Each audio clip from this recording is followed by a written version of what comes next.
Another season of Red Sox baseball coming up. Can't wait to see Mookie. Sorry, John. Oh, right. Welcome to the channel today. Let's talk some Dodgers. Also, just recently, we hit 200 subscribers. I can't thank you guys enough for the support. If you are new here today, feel free to subscribe down below if you're looking for more baseball insight. Leave me a thumbs up if you like today's video. If not, leave me a thumbs down and don't forget to leave a comment at the end. Last year, they won the NL West with a record of 106 and 56. They finished 5th in runs scored, 1st in team ERA, but 23rd in fielding percentage. They did have the NL MVP, Cody Bellinger, on their team. He had a really good season. He had an average of 305, 48 home runs, and 115 RBIs, along with an OPS of 1.035. However, the Dodgers lost in pretty surprising fashion to the Washington Nationals in the National League Division Series. However, after a pretty disappointing finish to the season, the Dodgers ended up having a very good offseason. The big move that was rather recent was trading for Mookie Betts and David Price. The Dodgers are getting one of the best players in all of baseball and a solid veteran starter that will fit very nicely into the middle of that rotation, especially after the departure of Hyun-Jin Ryu. They also signed relief pitcher Blake Treinen. Just 2 years ago, he finished 6th in the Cy Young voting when playing for the Athletics, but last year, he really struggled. The Dodgers bullpen really needs some stability, so if he can bounce back to his 2018 form, that'll be a huge signing for the Dodgers. He'll go into a bullpen that really needed some stability, and with Kelly Jansen being the closer, he'll be one of the setup men where he should flourish in that role. They also signed Alex Wood. In 2017 and 2018 when he played for the Dodgers, he was actually a 4-win pitcher over those 2 years. However, last year he signed with the Reds and he just couldn't get anything going with them. If he can bounce back to his 2017 and 2018 form, he can definitely be a great back-end starter for them. They also signed Jimmy Nelson. Back in 2017 for the Brewers, he was really good. He finished 9th in the Cy Young voting. He actually tied with Alex Wood for 9th in the Cy Young voting. But just like Alex Wood, if he can bounce back, he can definitely be a key contributor to either the back end of the rotation or in the bullpen for them. Let's talk about some prospects that the Dodgers have. Man, the Dodgers have a lot of good prospects. Let's start with the big one, the 2019 Minor League Player of the Year, Gavin Lux. He is expected to be the second baseman for the Dodgers this year. He's a guy that can hit for power and he has plenty of speed. He can easily be a 30-30 guy in this league. Also look out for Dustin May. He spent a good part of the second half last year with the Dodgers. While he does have a pretty slender frame, he can top out at 98 miles an hour and he can induce ground balls really well. He is still working on fine-tuning that changeup and the curveball, but this is a guy that can easily be at the top of that rotation in the next few years. Also look out for Tony Gonsolin. He's probably the most ready out of all these prospects. This is a guy that has 4 pitches and he has a very mature presence on the mound. In 11 games with the Dodgers in 2019, he had an ERA below 3 and he was pretty effective for the most part coming out of the bullpen.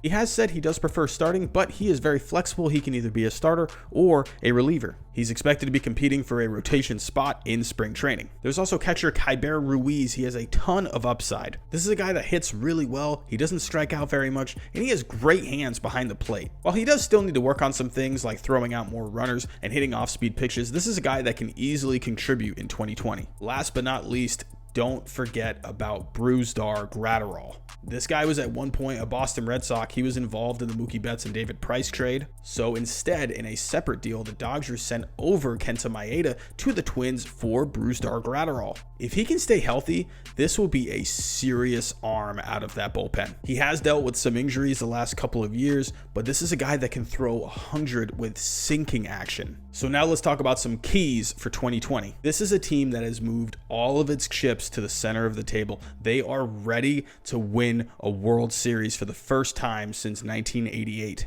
In the last 3 years, they have made the World Series 2 out of those 3 years. And honestly, I thought last year they were going to make it to the World Series. Last year, I thought they were going to win the World Series.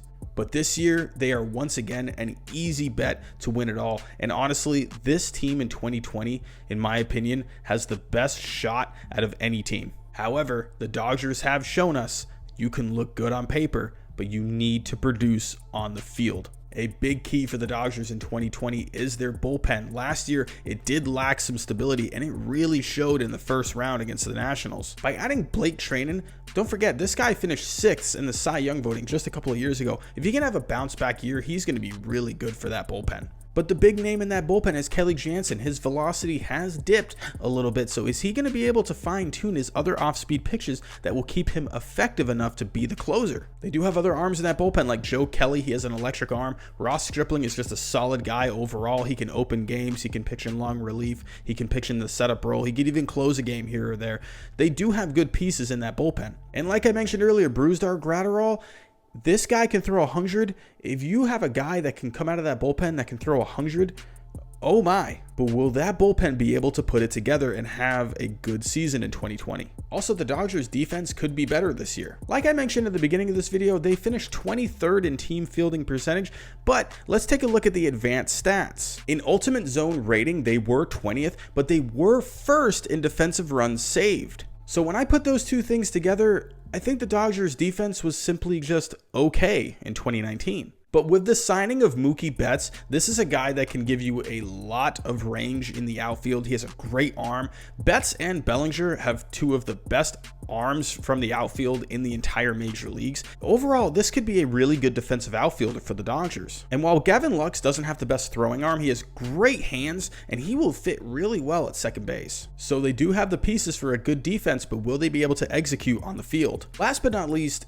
this team just needs to stay healthy. Coming over in the Mookie Betts trade was David Price. He was pretty effective in the first half last year for the Red Sox, but in the second half, he was having a cyst problem in his wrist, and that ended up shutting him down for the rest of the year. However, he is saying that he is fully healthy and he is ready to go, but will he be able to put together a full season for the Dodgers? And like I said earlier, you have guys like Alex Wood and Jimmy Nelson. They have dealt with some injuries. So if those guys can stay healthy alongside a rotation that's already pretty good with Clayton Kershaw and Walker Buehler, this rotation, the sky is the limit. And that offense is going to be one of the best in baseball. Mookie Betts, Cody Bellinger, Max Muncy, Justin Turner, Corey Seager.